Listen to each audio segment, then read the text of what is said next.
মোদী সরকার কেন মুসলিমদের সন্ত্রাসী তকমা দিচ্ছে দিল্লি? ভারতের উত্তরপ্রদেশের নতুন করে আরো অন্তত 280। কতজন আসছিলেন? আমরা আইছি 4000 লোক আইছি। মানে আপনারা কোথা থেকে আসছেন? আমরা অনাথ আশ্রমের থেকে আমাকে ছাড়িয়েছে। হ্যাঁ, তারপরে আমরা এখন বাংলাদেশে যাবো, আমাকে নামাই দিয়ে গেছে ওই জায়গায় বর্ডার ক্রস করে। আমরা চিনতে পারিনি, আমরা এই জায়গায় এসে দাঁড়িয়েছি। ছেলে পেলে আমাকে নাটক হয়েছে, তাই আমরা এই জায়গায় এসে আপনারা কতজন আসছিলেন? আমরা আইছি 4000 লোক আইছি। মানে এই বর্ডার দিয়ে কতজন পার হয়েছেন? এই বর্ডার দিয়ে আমরা এই 3 জন আসছি। আমরা সিঙ্গল মানুষ বলে এই বর্ডার দিয়ে আমাদের ছাড়িয়েছে। আর এর আগে যে 8 জনকে ধরলো, এর আগে 8 জন, ওদের আমরা চিনি না। আপনারা 3 জন আলাদা? আমরা এই 3 জন একই জায়গার, একই মানে নড়াইল জেলায়।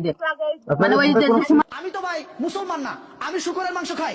আমরা যেভাবে স্বাধীনভাবে শুকরের মাংস খেতে পারি, তোমার ভারতীয় স্বাধীনভাবে আমার মুসলমান ভাইদেরকে গরুর মাংস খাওয়ার আইন তুমি করো।